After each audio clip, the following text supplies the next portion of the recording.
اب میں سارے خیال کے لیے جنہیں دعوت دینے جا رہا ہوں جناب پروفیسر کام قائد زیدی صاحب، ایک بہت ہی خوبصورت استاد، ایک بہت اچھے شاعر، ایک بہت اچھے ادیب، میں بھی ان کا طالب علم رہا ہوں۔ میں ملتمس ہوں جناب پروفیسر کام قائد زیدی صاحب سے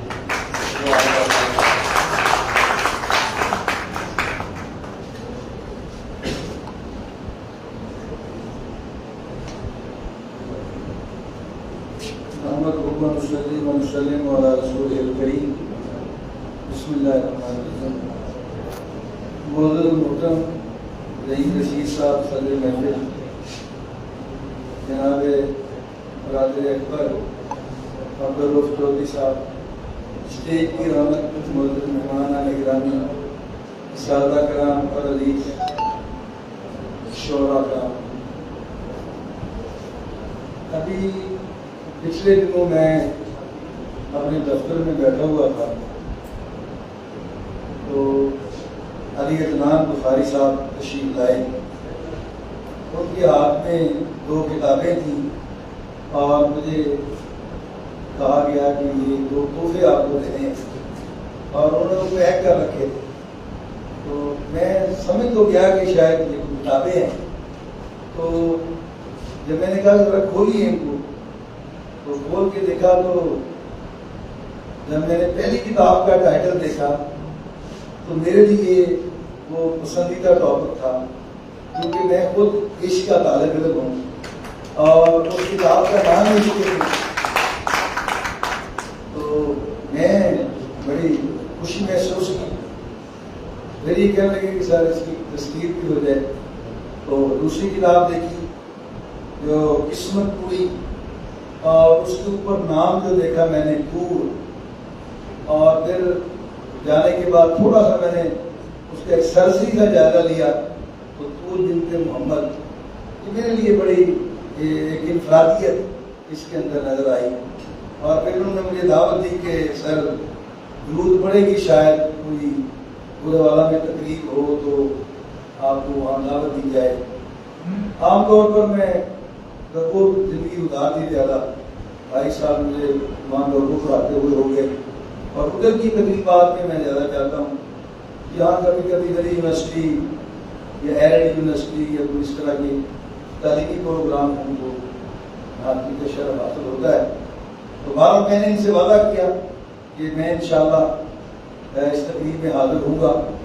تو حضرات محترم معزز سامعین، یہ طیبہ سید جو ہمشیرہ ہیں علی عدنان بخاری صاحب، ہماری بیٹی ہیں، اور علی عدنان بخاری صاحب میرے اسٹوڈنٹ ہیں۔ دونوں کتابوں کا جو ٹائٹل ہے، جو اس کا نام ہے، وہاں سے یہ انفرادیت ظاہر، اور میں نے ابھی یہ پوری کتاب نہیں پڑھی، میں نے ابھی اس کا سرسری کا جائزہ لیا ہے۔ خاصی مصروفیت ہوتی ہے، میں دن میں کوئی تقریباً 9 لیکچر دیتا ہوں، تو 9 لیکچر کے بعد پرنسپل بھی ہوں ایک ادارے کا، میری مصروفیت خاصی ہوتی ہے، تو میں نے سرسری کا جائزہ لیا ہے۔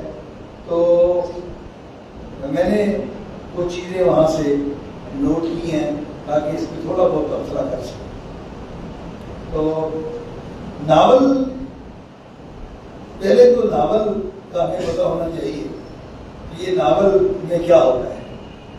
ناول میں ایک کہانی ہوتی ہے، ناول میں مکالمہ ہوتا ہے، اور ناول نگار آج کی بات کرتا ہے۔ اور یہ ہمارے عبدالرؤف چودھری صاحب لٹریچر کے طالب علم رہے ہیں، آپ کو شاید بہت سارے لوگوں کو پتا کہ انگریزی انہوں نے ان کا سبجیکٹ رہا، اور یہ ناول کے بارے میں بہت اچھا جانتے ہیں۔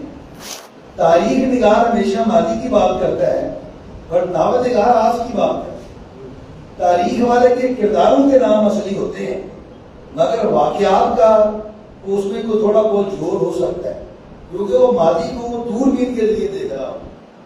اگر جو ناول نگار ہے وہ تو آج کی بات کرتا ہے، اور وہ واقعات کو خردبین کے ذریعے دیکھ رہا ہو۔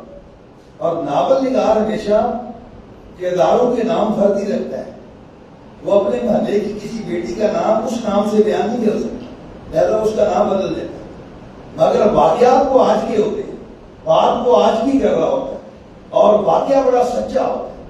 اور میں نے ایک سرسی سا میں نے جیسے عرض کیا، میں نے یہ قسمت کوئی سرسی سی دیکھی ہے، مجھے اس کے اندر جو واقعہ نظر آیا یقین جانیے مجھے ایسے لگتا ہے وہ جیسے میری ہی کہانی ہے، جیسے وہ ہر آج کے پڑھنے والے کی کہانی ہے، اور اس کے اندر بڑی باری بینی کے ساتھ اس بیٹی نے بات کی ہے۔ مثال کے طور پر اس میں اچانک پن پڑا ہے، آپ حیران ہوں گے جو آغاز کرتی ہے جہاں سے، تو آپ اس کا پہلا جملہ دیکھیں، میں نے چند جملے پڑھے ہیں، میں چونکہ لٹریچر کا طالب علم ہوں، عمر میری اسی میں گزر گئی، تو آپ اس کا آغاز دیکھیے۔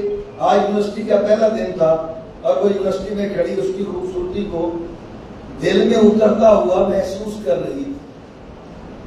آج جملے پہ ذرا غور کیجیے، لٹریچر کے لوگ یہ خوبصورتی دیکھی جاتی ہے، مگر یہاں جب ہم یہ جملہ پڑھتے ہیں تو وہ خوبصورتی پڑھنے والے کے دل میں اترتی ہوئی باقی محسوس ہوتی ہے، اور یہ ہم تنقید کی زبان میں ہم اس کو جذبات نگاری کہتے ہیں۔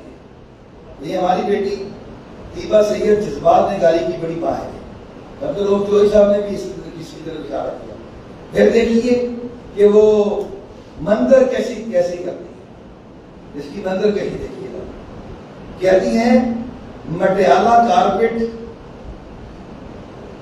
اب کارپیٹ کو کتنی گہرائی سے اس نے دیکھا اور اس پر سگریٹ کے سوراخ، یہ اس کی یہ ایک منظر کشی ہے۔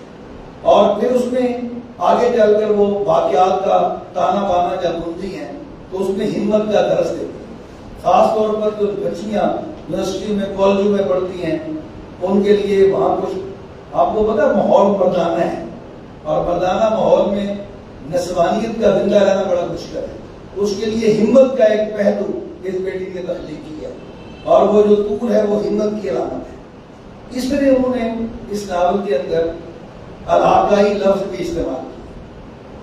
میں نے ایسے سرسری کھول کے میں نے وہ مختلف جگہ سے دیکھا، ابھی میں اس کی انشاءاللہ دوبارہ موقع ملا تو پھر مثال کے طور پر انہوں نے ایک لفظ استعمال کیا من موجی، اب یہ ہمارے علاقے کا لفظ ہے، تو اس کا مطلب ہے علاقیت کو، علاقائی زبان کو بھی اس نے ناول کے اندر سمجھنے کی کوشش کی۔ لاؤبالی کا لفظ انہوں نے استعمال کیا، یہ مجھے یہاں بہت اچھا لگا۔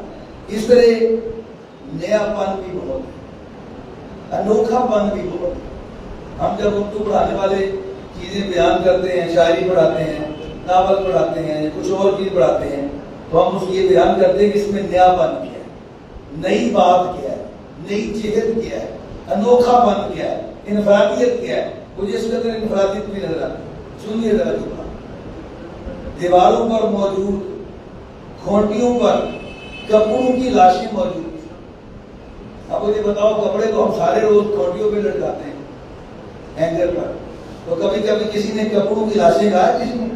تو یہاں اس کے لیے تالیاں آپ کو جانی چاہیے، یہ میرے بیٹی کا احساس ہے۔ اور اس طرح اگلی بات سنیے، یہ خاص طور پر جو جنگ لکھنے والے میرے بیٹے ہیں، میں تو بوڑھا ہو جا تو پوچھنے والے اب کیفیت بھی ہم طرف جا رہے ہیں، تو یرغان زدہ پیلی چادریں، اب میلی چادر تو اس نے یرغان زدہ چادر کہا ہے۔ انہوں نے بھی شاہ صاحب میں بھی پڑھا ہوگا، ناول بھائی ہیں ان کے، بلکہ لکھنے میں بھی ان کی بڑی ہوگی، بٹ میں نے دیکھو جتنا جائزہ لیا، میں نے بہت تھوڑا سا جائزہ لیا ہے، حقیقت پسندی بڑی ہے اس کا، لیکن میں نے چند سطریں دیکھی ہیں، مجھے حقیقت پسندی کے پہاڑ نظر آئے۔ اب یہ جو جوان، اب مجھے پتا نہیں بچے کوارے بھی ہوں گے، کوئی نظر آ رہے کچھ، اور یہ بچے کوارے ان کے لیے یہ جملہ یہاں مجھے بڑا اچھا لگا اور حقیقت پر مبنی ہے۔ اور وہ جملہ سنیے، عشق اور مشک چھپائے بھی چھپ گئے، یہ انہوں نے یہ استعمال کیا، اور یہ بالکل ایک سائنٹیفک بات ہے، اور یہ کبھی چھپایا نہیں۔ اور اس طرح آخر میں بس اپنی چھوٹی بات نہیں، کیونکہ بہت سارے مقررین نے بات کر لی ہے، میں نے اشاروں میں بہت ساری باتیں کر دی۔ طور ایک ہمت کا پہاڑ ہے، اور طور ایک نئی نسل کے لیے علامت ہے کہ ہر ماحول میں زندہ رہنے کے لیے آپ کے اندر قوت ارادی ہونی چاہیے۔ قوت ارادی اگر آپ کی زندہ ہے تو آپ بڑے سے بڑے پہاڑ کا مقابلہ کر سکتے ہیں۔ مثال کے طور پر انہوں نے یہاں دیکھا کہ طور پر ایک تنزیہ جملے کسے گئے، اور جب تنزیہ جملے کسے گئے تو پھر کیا کرنا چاہیے؟ تعداد میں لوگ زیادہ ہیں، آپ اکیلے ہیں اور وہ لوگ زیادہ ہیں، افرادی قوت زیادہ ہے، تو پھر اس کا مقابلہ کیسے کیا جائے؟ مقابلہ کیا جائے گا اعصاب کی مضبوطی سے۔ اگر آپ کے اعصاب مضبوط ہیں تو آپ تنہا نہیں ہیں، آپ خود ایک پوری انجمن ہے، آپ ایک پوری تنظیم ہے۔ اور یہ طور کے اس واقعاتی تنوع میں نے دیکھا ہے، یہ سبب بھی ہمیں نظر آتا ہے۔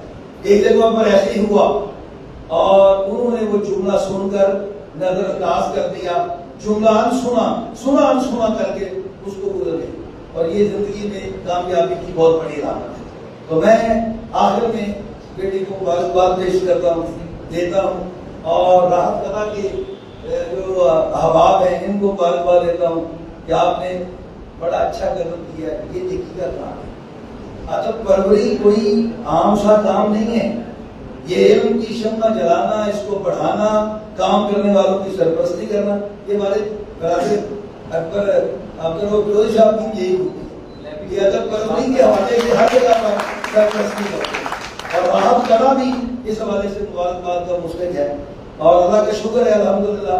اب بولے والا کی کوئی ایسی تنظیم نہیں ہے جس میں میرے اسٹوڈنٹ نہ ہو، تو یہ میرے لیے بھی خوشی کی بات ہے، اور میں ان کو مبارکباد پیش کرتا ہوں۔ اور تقریب، سادہ سی تقریب میں آپ کی انفرادیت کی وجہ سے آپ کو مبارکباد پیش کرتے ہوئے شکریہ ادا کرتا ہوں، اور بیٹی کی مستقبل کی زندگی کے لیے، کامیابی کے لیے دعا کرتا ہوں۔ بہت شکریہ۔